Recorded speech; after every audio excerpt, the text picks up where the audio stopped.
میری یہ خوش نصیبی ہے کہ مجھے ایک ایسی جگہ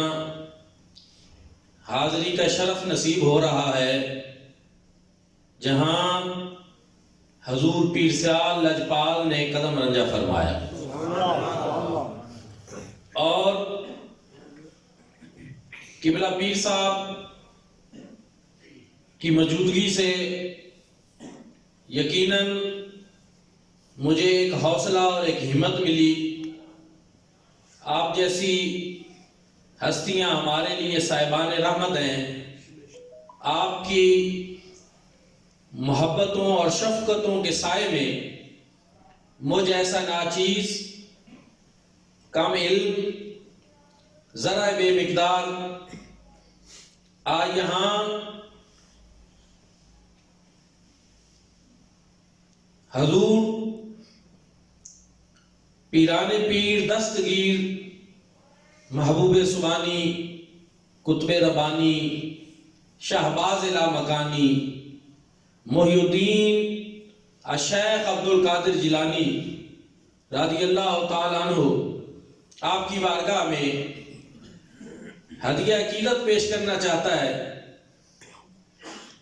اور آپ بھی خوش نصیب اور خوش بخت ہیں جو رات کے اس وقت میں یہاں اللہ کے گھر میں آج اس ہستی پاک کا ذکر سنیں گے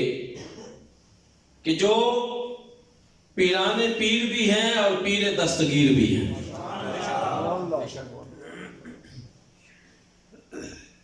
دوستان ذی وقار، زیادہ طویل گفتگو نہیں کرنی، حضور بھی بڑی دیر سے تشریف رکھتے ہیں، مجھے اس کا احساس ہے، اور ویسے بھی کہتے ہیں کہ ہر چیز اعتدال کے مطابق اچھی لگتی ہے۔ کثرت اگر حلوے کی بھی ہو جائے بڑا میٹھا ہوتا ہے، لیکن پھر وہ شوگر ہو جاتی ہے۔ اس لیے وقت کا احساس کرتے ہوئے میں آپ کی توجہ صرف چاہوں گا۔ اب آپ ذی وقار، ہم اولیاء اللہ کا ذکر کیوں کرتے ہیں؟ آج جامعہ قمر الاسلام میں یہاں پیران پیر کا ذکر کیوں ہو رہا ہے؟ اللہ کے گھر میں اس ہستی پاک کا ہم ذکر کیوں کر رہے ہیں؟ اس وجہ سے کہ یہ وہ نفوس قدسیہ ہیں، یہ وہ ہستیاں ہیں کہ جن کی عظمتیں، جن کی شانیں، جن کے تذکرے رب تعالیٰ نے قرآن مجید میں فرمایا۔ ارشاد فرمایا، الا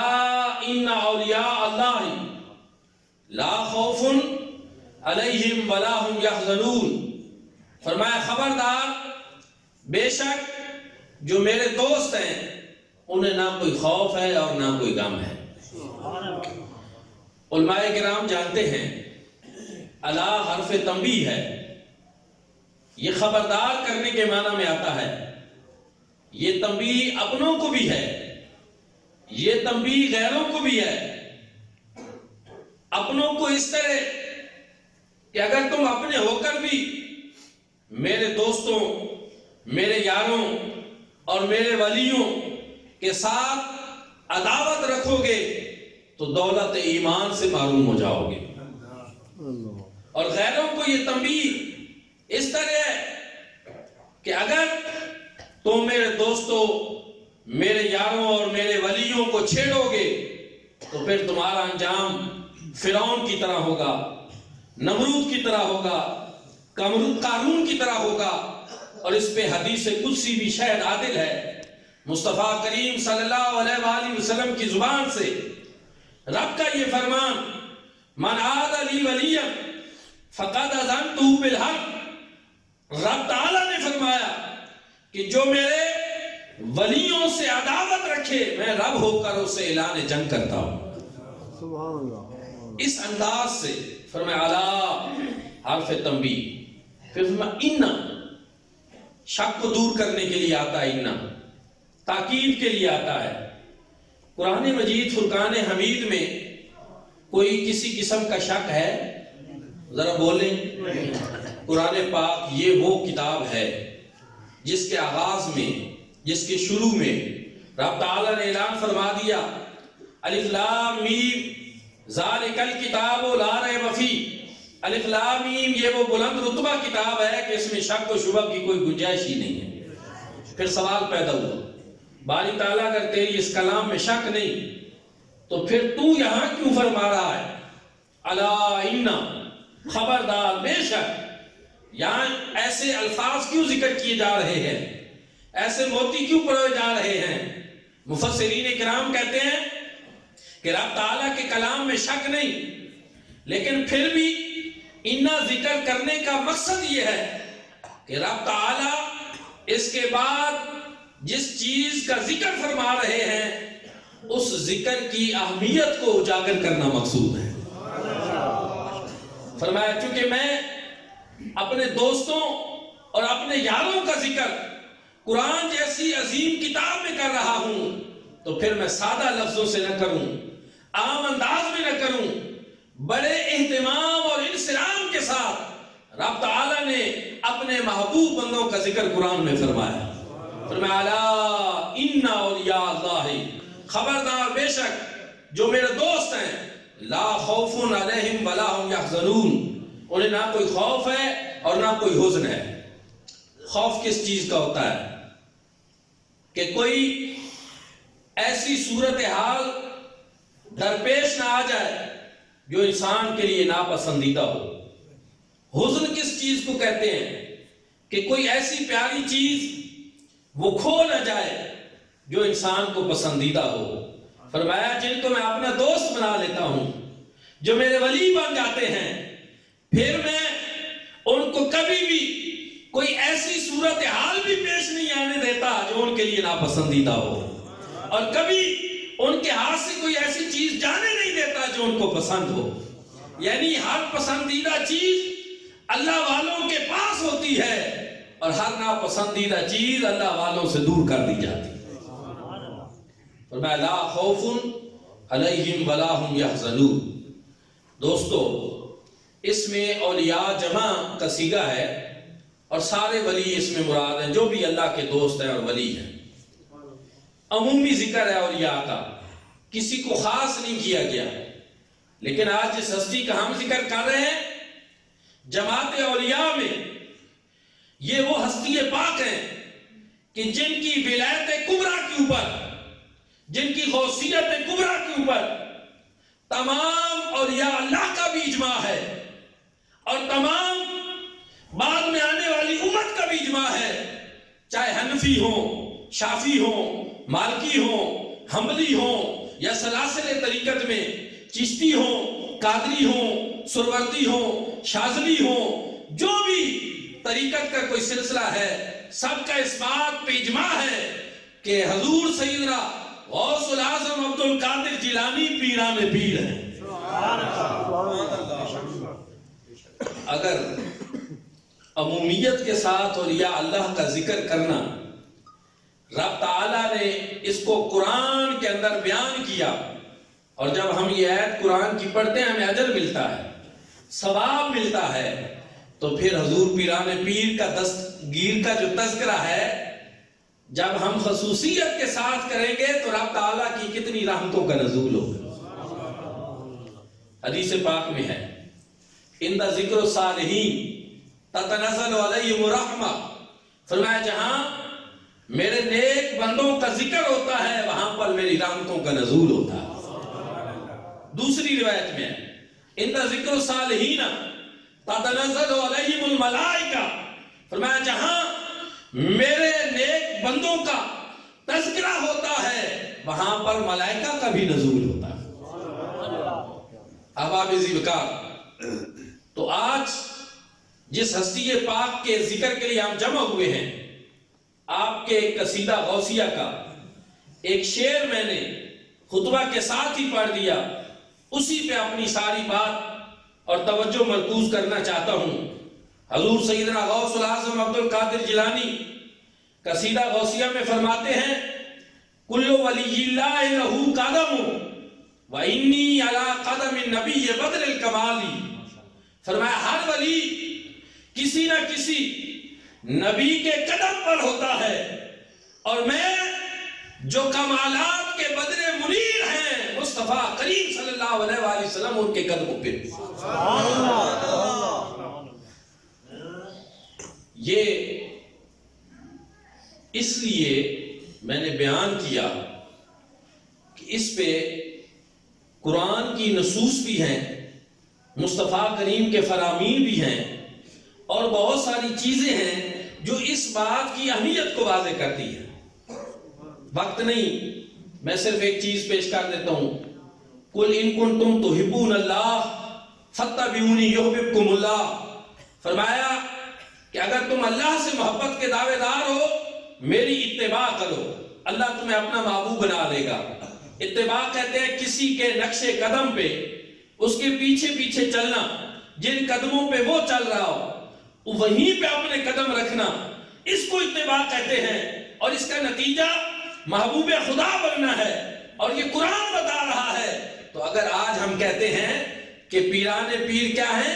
محبوب سبحانی ہیں، اللہ کے محبوب ہیں، تو یہ ہم اپنی طرف سے نہیں کہتے، اس لیے کہتے ہیں کہ آپ کا ہر قدم مصطفیٰ کریم کے قدم کے اوپر ہے، یعنی آپ متبع سنت ہیں، حضور کے طریقے پہ ہیں، حضور کے نقش قدم پہ چلنے والے ہیں۔ اس وجہ سے اللہ رب العزت نے آپ کو کمالات کا بدر منیر بنا دیا، اور مصطفیٰ کریم صلی اللہ علیہ وآلہ وسلم کی سیرت اور صورت کا مظہر بنا دیا۔ اچھا، یہاں صرف حضور سیدنا غوث الاعظم عبد القادر جیلانی نہیں، مکتوبات شریف میں سلسلہ عالیہ نقشبندیہ کے عظیم بزرگ حضرت مجدد الف ثانی قدس سر العزیز فرماتے ہیں کہ ہر ولی کسی نہ کسی نبی کے قدم پہ ہوتا ہے۔ میں جناب موسیٰ علیہ السلام کے قدموں پہ ہوں، اور شیخ عبد القادر جیلانی مصطفیٰ کریم کے قدموں کے اوپر، یعنی جو حضور غوث پاک کا فرمان ہے، اسی بات کو حضرت مجدد پاک مکتوبات شریف میں بیان فرما رہے ہیں، اور اس سے یہ پتہ چلا کہ گویا ولایت کے اندر حضور سیدنا غوث الاعظم عبد القادر جیلانی وہ ہستی پاک ہیں کہ جو سیرت میں بھی اور صورت میں بھی مصطفیٰ کریم صلی اللہ علیہ وآلہ وسلم کی سیرت اور صورت کے مظہر عدم ہیں۔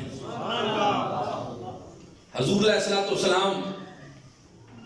کے کمالات، آپ کا جمال اور آپ کے انوار دو حصوں میں تقسیم ہوئے، ایک سیدنا امام حسن مجتبی کی صورت میں، ایک جناب سیدنا امام حسین کی صورت میں، دو حصوں میں تقسیم ہو گئے۔ آپ کے انوار بھی، کمالات بھی، آپ کا جمال بھی، اور احادیث مبارکہ میں یہ روایات موجود ہیں کہ حضرت سیدنا امام حسن مجتبی وہ ہستی پاک ہیں جو سر سے لے کر سینے تک مصطفیٰ کریم صلی اللہ علیہ وآلہ وسلم کی صورت کے مشابہ تھے، اور جناب سیدنا امام علی مقام امام حسین رضی اللہ تعالیٰ عنہ سینے سے لے کر پاؤں تک مصطفیٰ کریم صلی اللہ علیہ وآلہ وسلم کی صورت کے مشابہ تھے۔ صدیوں بعد پھر ایک ایسا وقت آیا، پھر ایک ایسا دور آیا کہ رب تعالیٰ نے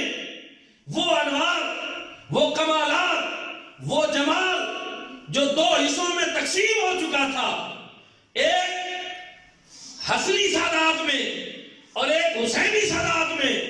رب تعالیٰ نے جناب سیدنا غوث الاعظم شیخ عبد القادر جیلانی کی ہستی میں وہ دونوں کمالات اور مصطفیٰ کریم کے جمال اور حضور کے انوار وہ جمع کر دیے، اور اسی وجہ سے اعلیٰ حضرت عظیم البرکت ایک جگہ کہتے ہیں کہ صاف شکل پاک دونوں کے ملنے سے ہے، یہاں خط توام میں لکھا ہے دو ورقہ نور کا، نبوی می الوی فصل بطولی گلشن حسنی پھول حسینی ہے مہکنا تیرا، کہ وہ کمالات، وہ انوار و تجلیات جو منقسم ہوئے تھے، پھر آ کر حضور سیدنا غوث اعظم عبد القادر جیلانی کی ذات میں اللہ تعالیٰ نے ان کو جمع فرمایا۔ اس طرح آپ جناب سیدنا امام حسن مجتبی کے اندر جو مصطفیٰ کریم کا سیرت اور صورت کا فیض تھا، اس کے بھی مظہر بن گئے، اور جو جناب سیدنا امام حسین میں فیض تھا اس کے بھی مظہر بن گئے۔ آپ کے والد گرامی حضرت شیخ عبداللہ سومیری، حضرت ابو صالح موسیٰ جنگی دوست رحمت اللہ تعالی علیہ حسنی سادات میں سے ہیں۔ آپ کے نانا جان حضرت شیخ عبداللہ سومیری حسینی سادات میں سے ہیں، اور اس طرح وہ حسنی حسینی دونوں فیض حضور سیدنا غوث اعظم کی ذات میں اللہ نے جمع کر دیا۔ حضرات ذوالفقار، پھر جس طرح حضور نبی کریم صلی اللہ علیہ وآلہ وسلم کی آمد سے قبل انبیاء نے بشارات دی کہ ہمارے بعد ایک ایسا نبی اور رسول آئے گا جو ختم المرسلین ہوگا، امام الاولین والآخرین ہوگا،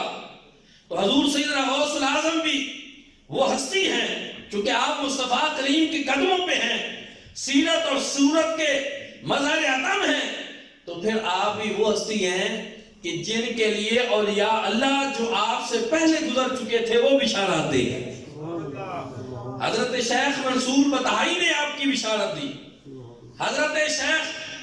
عقیل نے آپ کی بشارت دی، اور بغداد کے منبر پہ بیٹھ کر ایک دن حضرت جنید بغدادی کے ذہن میں یہ بات آئی، یہ خیال آیا کہ ولایت کے جس مقام پہ اللہ نے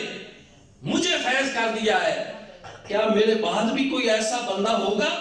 جو اس مقام کی بلندیوں کو پہنچے گا؟ ان کے دل میں یہ بات اور خیال آیا، تو اسی وقت جناب سیدنا غوث الاعظم عبد القادر جیلانی کی روح مبارک اس کی جلوہ گری ہوئی، اور جب انہوں نے آپ کے مقام اور مرتبے کو دیکھا، اپنی گردن بھی جھکائی اور ساتھ لوگوں کو کہا، لوگوں میرے بعد اسی بغداد میں ایک ایسی ہستی پیدا ہوگی کہ جو یہ اعلان کرے گی، قدمی حاضی علی کل رکبت ولی اللہ، کہ میرا یہ قدم یہ تمام اولیاء اللہ کی گردنوں کے اوپر ہے۔ فرمایا وہ اپنے وقت کا غوث الاغواث ہوگا، قطب الاقطاب ہوگا، فرد فرید ہوگا، اور اس کا نام زمین کے اوپر محی الدین ہوگا، اور آسمانوں میں اس کا لقب باز اشہاب ہوگا۔ دوستان ذوالفقار، آپ کی آمد سے قبل، ولادت سے قبل یہ خوشخبریاں اور بشارتیں دی جا رہی ہیں، اور پھر جب آپ پیدا ہوئے تو آپ بچوں کے ساتھ کھیلنے کے لیے گئے، تو وہاں آواز آئی، رجال غیب نے میں سے کسی نے آواز دی، انہوں نے کہا عبد القادر تیرا کام کھیل کود نہیں ہے۔ وہاں سے گھر واپس لوٹے، پھر ایک دن آپ بیل کے پیچھے چل پڑے، اور خیال تھا کہ کھیتی باڑی کا دور ہے، میں بھی شاید یہ کام کروں، تو بیل پیچھے مڑ کر کہتا ہے عبد القادر تیرا مجھ سے کوئی سروکار نہیں، تیرا مقام اور مرتبہ یہ نہیں۔ آپ بڑے حیران ہوئے، اپنی والدہ مائدہ کو آ کر بتایا، اور پھر لوگ ایک دن حج پہ جا رہے تھے، آپ اپنے مکان کی چھت پہ چڑھے تو حیران رہ گئے کہ سارا میدان عرفات آپ کے سامنے آ گئے بغداد میں۔ وہاں سے آپ نے، بلکہ جیلان سے آپ نے وہ منظر اپنے گھر کی چھت سے دیکھا کہ عرفات کا سارا منظر جب سامنے ہوا تو آپ نے اپنی امی جان سے ذکر کیا کہ اس طرح کے احوال مجھے دیکھنے کو مل رہے ہیں، یہ کچھ غیر معمولی چیزیں ہیں، اس لیے میں چاہتا ہوں کہ جس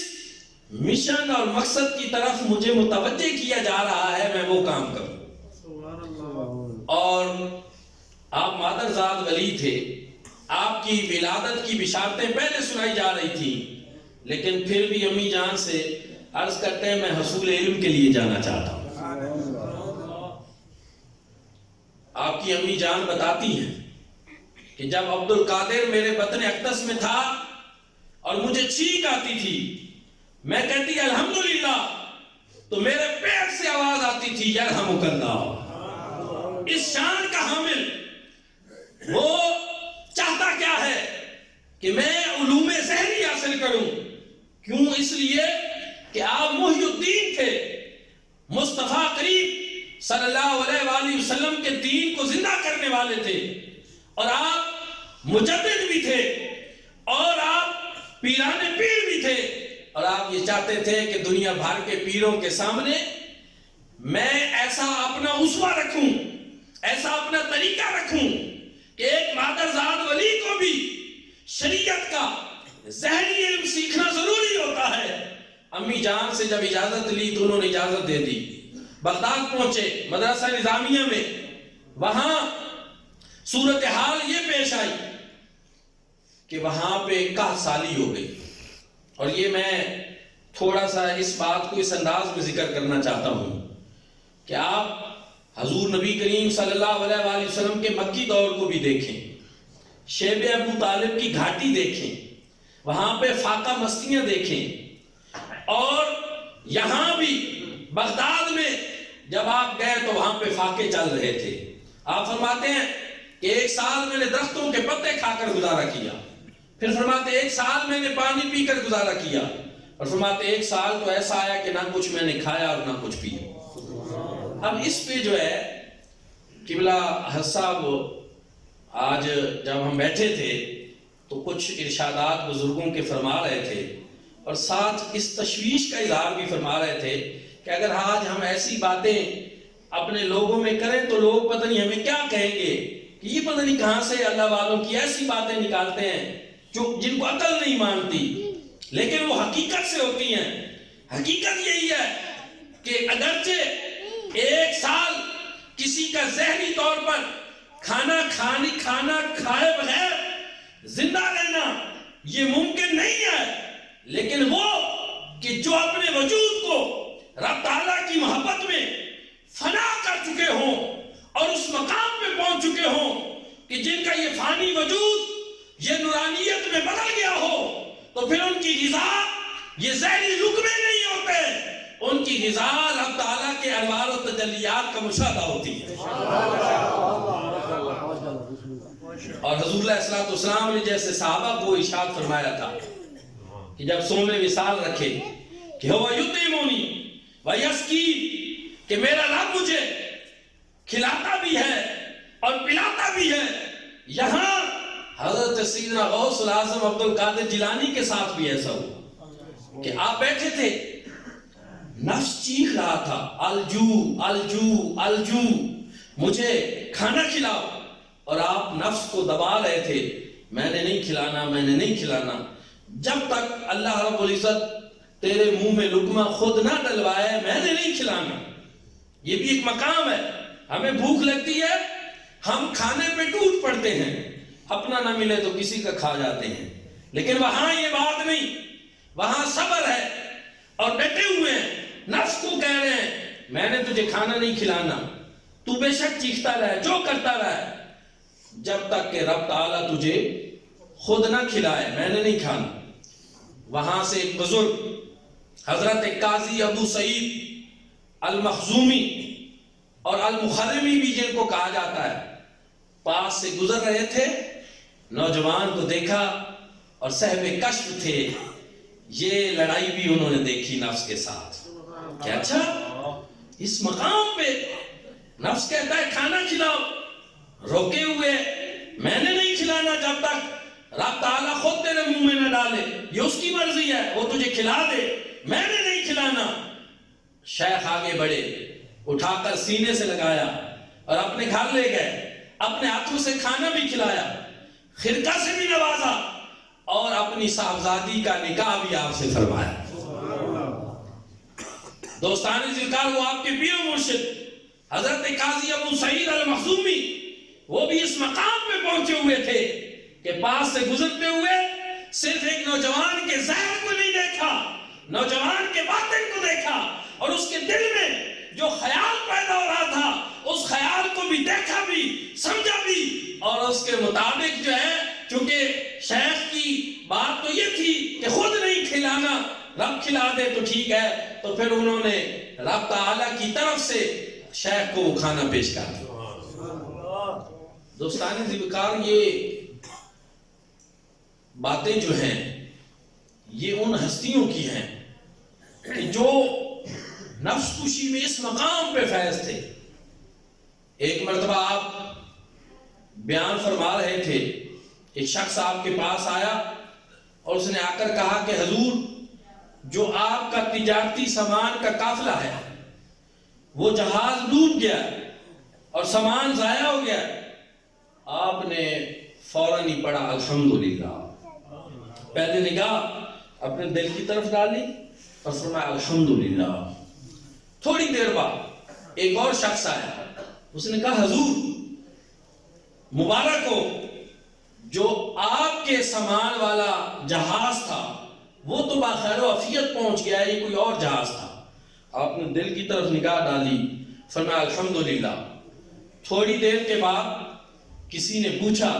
حضور بات سمجھ نہیں آئی، جہاز کے ڈوبنے پہ بھی الحمدللہ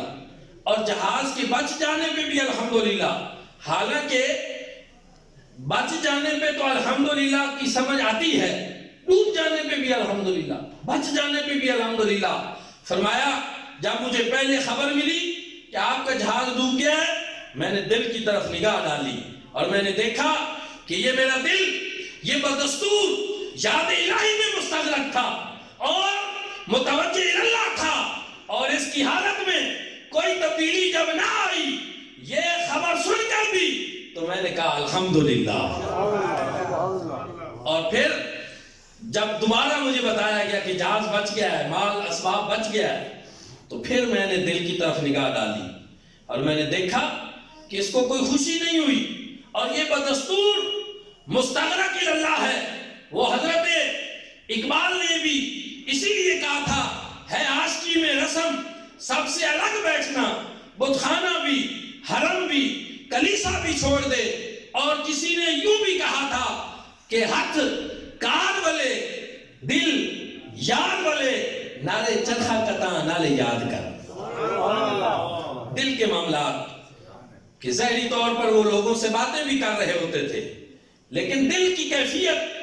بدستور ادھر تھی، دل متوجہ اللہ تھا، اور اس میں جب کوئی تبدیلی نہ آئی تو فرمایا الحمدللہ۔ یہ ہمارے وہ بزرگان دین ہیں، یہ وہ مبارک ہستیاں ہیں کہ آج صدیوں بعد بھی 470 ہجری یکم رمضان میں آپ پیدا ہوئے، 561 ہجری میں آپ کا وصال پرملال ہوا، لیکن آج صدیوں بعد بھی ہم آپ کو نذرانہ عقیدت ہدیہ محبت اس لیے پیش کر رہے ہیں کہ ان کی پوری زندگی نہ مال دنیا کے لیے تھی، نہ زر کے لیے تھی، نہ نام و نمود کے لیے تھی، بلکہ پوری زندگی اس بات کا مصداق تھی کہ تیرے ذکر و فکر میں دن ڈھلا، تیری گفتگو میں سحر ہوئی، بڑی باغ باغ گزر گئی، بڑی آبرو سے وصل ہوئی۔ اور جو حضور علیہ الصلوۃ والسلام کی زبان سے وہ کہلوایا گیا تھا قُلْ إِنَّ صَلَاتِي وَنُسُكِي وَمَحْيَايَ وَمَمَاتِي لِلَّهِ رَبِّ الْعَالَمِينَ، آپ کی ذات اس کا عملی نمونہ بن چکی تھی۔ سیرت میں بھی اور صورت میں بھی آپ مصطفیٰ کریم صلی اللہ علیہ وآلہ وسلم کی ذات کا مظہر عدم تھے۔ یہاں ایک بات اور قابل غور ہے کہ مکی زندگی کی مشکلات بھی آئیں، حضور علیہ الصلوۃ والسلام پہ میدان بدر بھی سجا، اور حضور علیہ الصلوۃ والسلام نے وہاں پہ یہ رب کی بارگاہ میں عرض بھی کیا کہ باری تعالیٰ یہ جو میں پیکران خلوص لے کر آیا ہوں،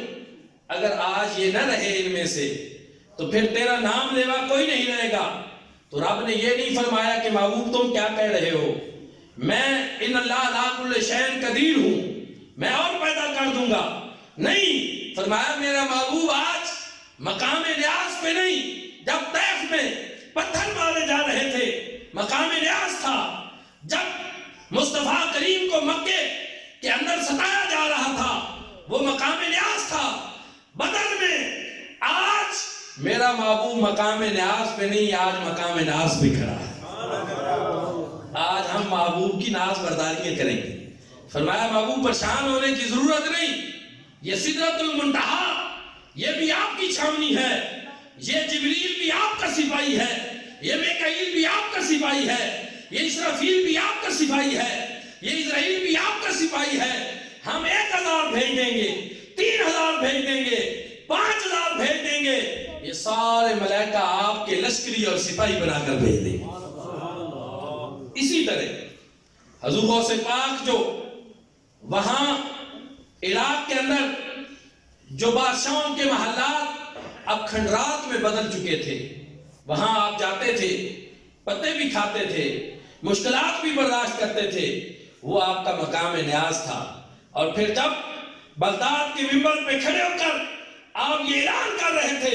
قدمی حاضی علی کل رکبت ولی اللہ، تو یہ آپ کا مقام ناز تھا۔ اور اس وقت خراسان کی پہاڑیوں میں چیکس تہل بہشت امبر سرشت کے تائیدار حضور خواجہ خواجگاں حضرت خواجہ معین الدین چشتی اجمیری غریب نواز، آپ محو عبادت تھے۔ آپ کا اعلان بغداد سے سنا۔ یہاں دونوں ہستیوں کے مقام اور مرتبے کا اندازہ لگائیں، اعلان بغداد میں ہو رہا ہے، سننے والا خراسان میں سن رہا ہے۔ وہاں اپنی گردن جھکا دی اور وہاں سے اعلان کیا کہ بل اللہ راسی وعینی، صرف ہماری گردن کے اوپر نہیں، آپ کا یہ قدم تو ہمارے سر اور آنکھوں کے اوپر ہے۔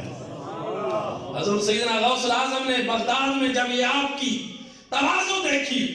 تو وہاں ارشاد فرمایا، آج غیاث الدین کے بیٹے نے اتنی تواضع کی ہے کہ اس کے بدلے میں ہم نے ان کو ہندوستان کا بادشاہ بنا دیا، ہندوستان کی بادشاہت عطا کر دی ہے، فقر کی دنیا کی، روحانیت کی دنیا کی بادشاہت ہم نے ان کو عطا کر دی ہے۔ اور اس سے یہ پتہ چلتا ہے کہ مشائخ چشت ہمیشہ سے حضور غوث پاک رضی اللہ تعالیٰ عنہ کے مقام اور مرتبہ کے سامنے اپنی گردن جھکاتے چلے آئے۔ سبحان اللہ۔ اور دوستان ذوالفقار، جیسا کہ ہمارے عزیز صاحبزادہ ابو بکر شاہ صاحب بیان کر رہے تھے، حضور اعلی حضرت غریب نواز حضرت خواجہ شمس العارفین سیالوی مدظل العالی کا وہ واقعہ، اس میں بھی میں آپ کو ایک بات بتانا چاہتا ہوں کہ اس میں حضور غوث پاک رضی اللہ تعالیٰ عنہ کی کمال محبت بھی نظر آتی ہے کہ کوئی کسی کو اپنا فیض دینے ایسے نہیں آ جاتا، فیض تو ہمیشہ جا کر لیا جاتا ہے، لیکن وہ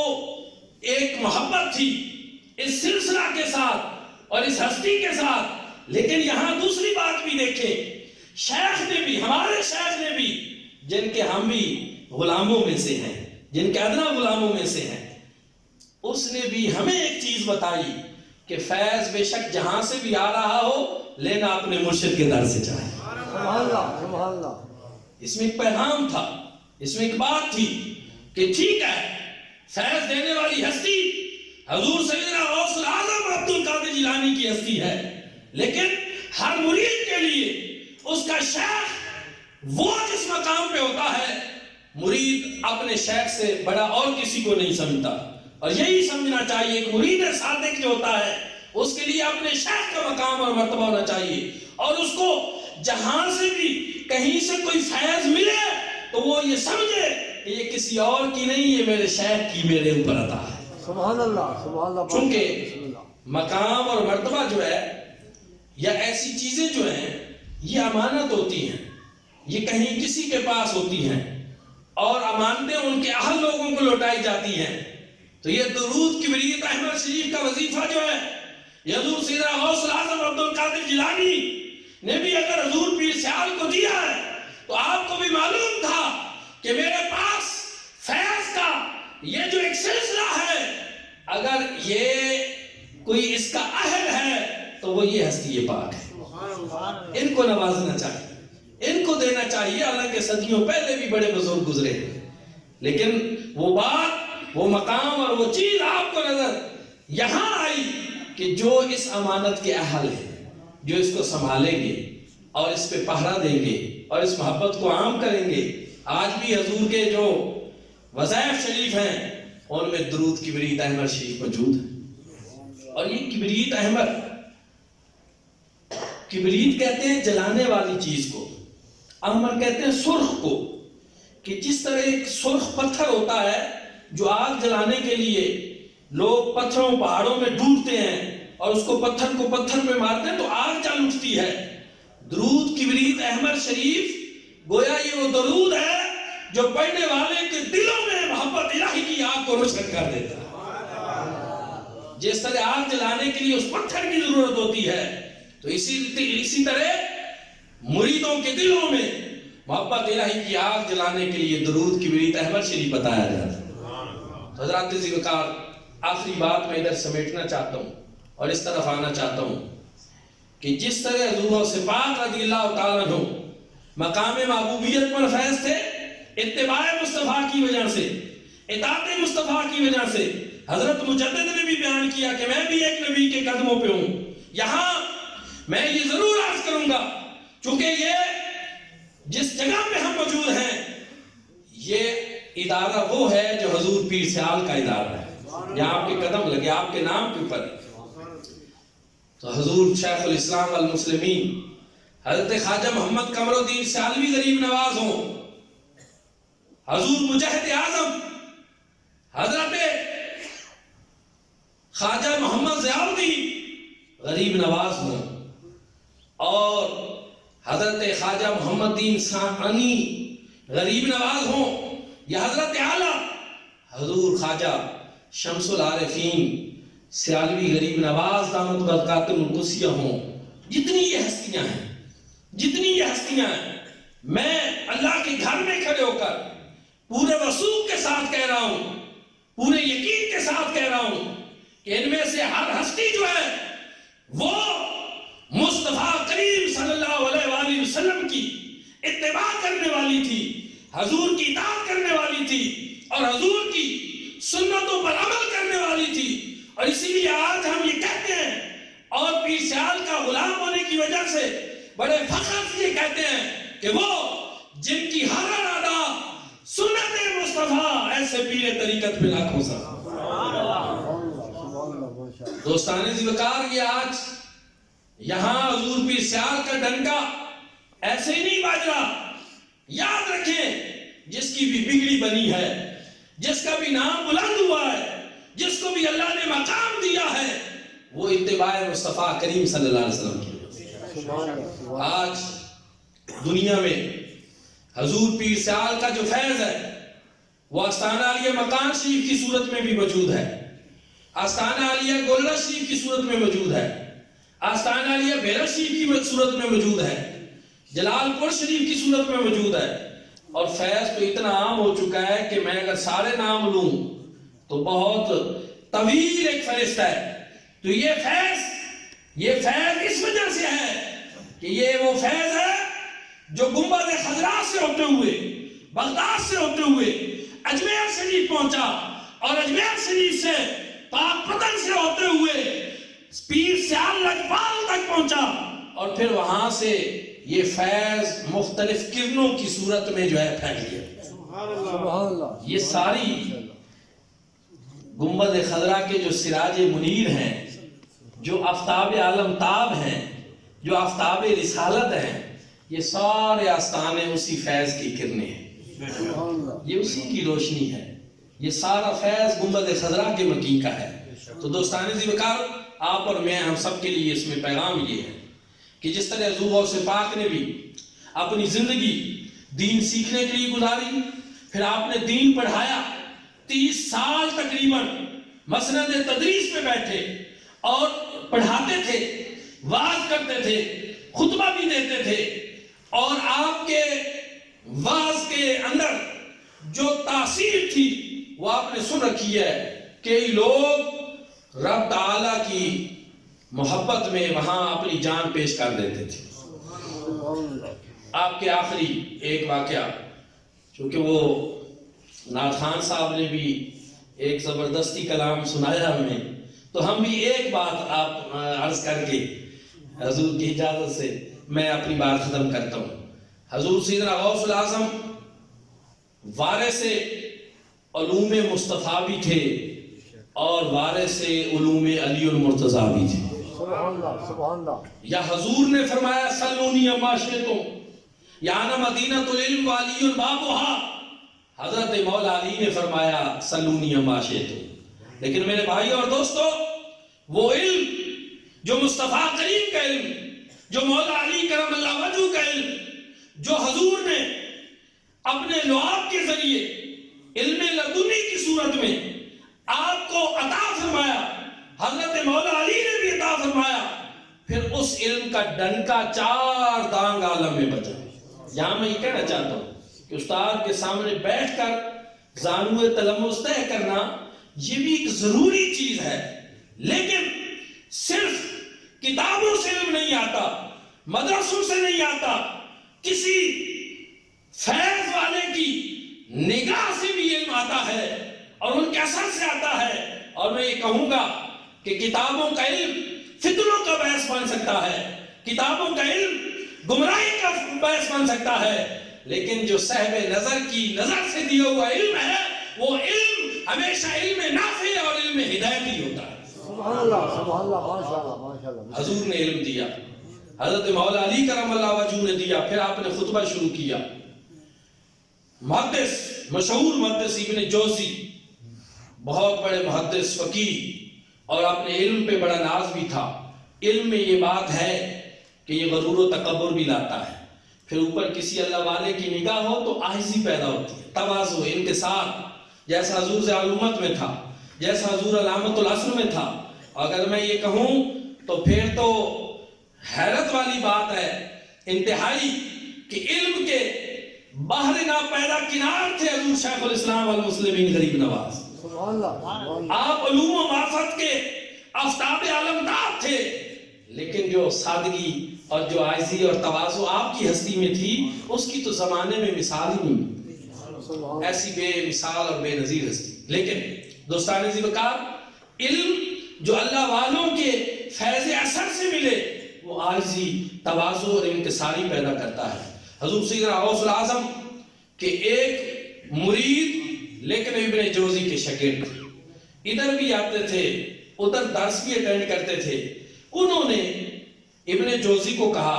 کہ آپ بھی ہمارے استاد ہیں، علم آپ کا بھی بڑا ہے، لیکن شیخ کی بارگاہ میں بھی جاتا ہوں، علم ان کا بھی بڑا ہے. انہوں نے کہا بڑے عالم دیکھے ہیں اور سنے ہیں، کبھی دیکھ لیں گے اور آزما لیں گے. ایک دن مرید نے کوشش کی اور اپنے استاد کو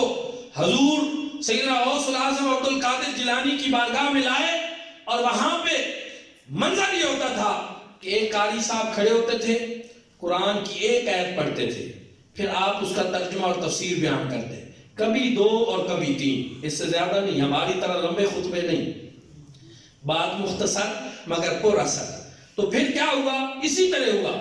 کہ قاری صاحب نے قرآن کی ایک آیت پڑھی، حضور سیدنا غوث العظم عبد القادر جیلانی نے اس کی ایک تفسیر کی. شاگرد نے اپنے استاد کی طرف دیکھا کہ یہ تفسیر آپ کو معلوم ہے؟ شیخ نے کہا یہ میں جانتا ہوں. ٹھیک ہے. دوسری ہوئی، پھر انہوں نے دیکھا، انہوں نے کہا یہ بھی میں جانتا ہوں. تیسری تفسیر آپ نے بیان کی، چوتھی کی، حتیٰ کہ جب 13ویں تفسیر آپ نے بیان کی انہوں نے اپنے استاد کی طرف دیکھا، استاد نے کہا لا ادری، اب میں نہیں جانتا. پھر حضور سیدنا غوث العظم نے اسی آیت کریمہ کی 14ویں تفسیر بیان کی، 15ویں کی، 16ویں کی، حتیٰ کہ آپ نے قرآن کی اس ایک آیت کی اس ایک مجلس میں 40 تفسیریں بیان فرمائی. اور میرے بھائیوں اور دوستوں، جب 40 میں معاملہ پہنچا تو حضور سیدنا غوث العظم نے فرمایا لوگو اب بس کرو، اب کال کی باتیں بہت ہو گئی ہیں، اب ہم تھوڑی دیر کے لیے حال میں چلتے ہیں. اور آپ نے جب یہ فرمایا اور مجمع پہ نگاہ ڈالی اور لا الہ الا اللہ کی جب ضرب لگائی تو مجمع بے خود مست ہو گیا. اور جس نے سب سے پہلے آگے بڑھ کر اپنا جبہ پھاڑ ڈالا وہ کوئی اور نہیں، وہ محدث اور وقت کے بہت بڑے امام اور فقیہ ابن جوزی تھے. ایسی بے خودی تاری ہوئی. اور پھر ان کو پتہ چلا کہ کال کی بھی ایک دنیا ہے، اور حال کی بھی ایک دنیا ہے۔ دوستو آج کال تو عام ہو گیا ہے، لیکن آج حال کم ہو گیا ہے، اور جس کی وجہ سے ہماری یہ حالت ہو گئی۔ اگر آج بھی صاحبان نظر ہمارے اوپر نظر فرمائیں اور نظر کرم فرمائیں اور نظر شفقت فرمائیں تو ہماری حالت بدل سکتی ہے، اور ہمیں بھی چاہیے کہ ہم کال کے ساتھ ساتھ حال والوں کو تلاش کریں، ان کی قدر کریں، اور اس بات کو سمجھیں اللہ والے آج بھی موجود ہیں۔ یہ ہو ہی نہیں سکتا